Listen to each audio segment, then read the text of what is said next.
Rəhman və Rəhim olan Allahın adıyla. Hifz dərsləri Bəqərə surəsi 9-cu ayə. Söz və söz tərcümə və təfsiri. Bismillahirrahmanirrahim. Yuxadi'unallaha. Onlar Allahı aldatmağa çalışırlar.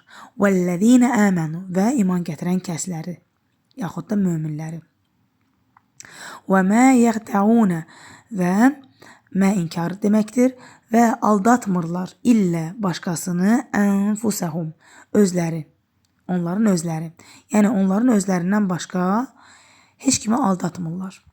Və yaxud da ümumiyyətlə demişik ki, iki inkar bir gələndə mə və illə sözü inkar olduğu üçün biz təsdiqə çeviririk. Yəni ancaq orada ancaq sözü qeyd olunur. Görürsünüz qırmızı işarə ilə qeyd olunub rəngi olaraq.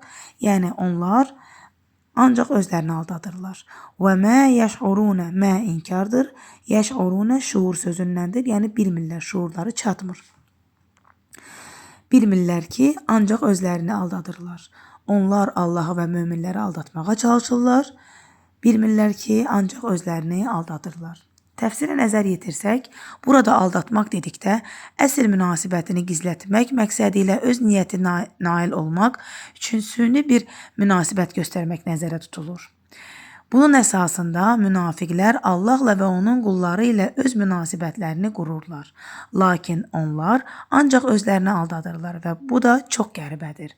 Adətən bir nəfər biri başqasını aldatdıqda ya istədiyinə nail olur, ya da heç nə əldə edə bilməsə də heç nə də itirmir. Amma münafiqlər özlərinə ziyan vururlar. Onlar sanki fitnə fəsadı ona görə törədirlər ki, özlərini məhv etsinlər və özlərini aldatsınlar. Çünki onlar uca Allaha zərər vura bilməzlər və möminlərə də xətər yetirmək qüvvəsində deyillər. Onlar malını və canını xilas etmək üçün özlərini mömin kimi göstərərkən dindarlara az da olsa zərər vurmurlar. Onların fitnəkarlıqları ancaq özlərinə qarşı çevrilərək onları biabırçılığa və dünyavi həyatda şərəfsizliyə qərq edir. Hər dəfə onlar müsəlmanların gücünü və qüdrətini görəndə hədsiz matəmə batırlar.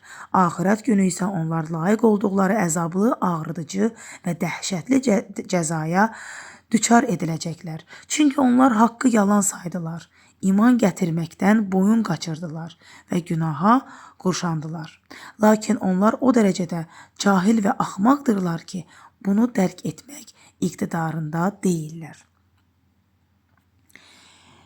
Münafiqlərin Allaha qarşı hilə işlətməsi deyiləndə, ya onların Allahın hökmləri və dini barəsində hilə işlətmələrini, onu ələ salıb oyuncağa çevrilmələri, ya da onların Allahın elçisinə qarşı hilə işlətmələri nəzərə tutulur.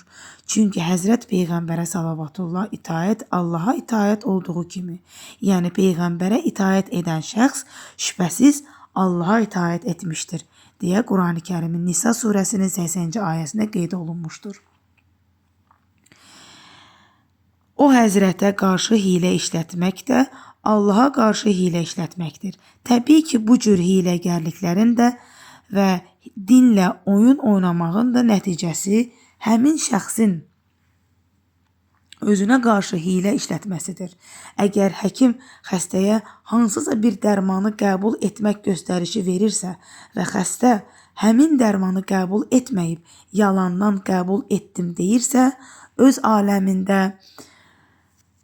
həkimi aldatdığını zənn edə bilər. Amma əslində özünü aldatmış olur. İslamın münafiqlə davranışı münafiqin İslamla davranışı kimidir. O zahirdə İslamı qəbul edir. İslam da onu zahirdə müsəlman sayır. Onun qəlbində iman olmur. Allah Taala da onu məşərə kafirlərlə birgə gətirəcək. Hiləgərlik elə münafiqlik nişanəsidir. Onlar Allaha qarşı hilə işlədirlər. Münafiq həmişə zərbə vurmaq fikrində olur. Məkr və hilə ağıl və şuur nişanəsi deyil, ancaq anlamırlar. Əssəlamu aleykum və rəhmətullahi və bərəkatuhu.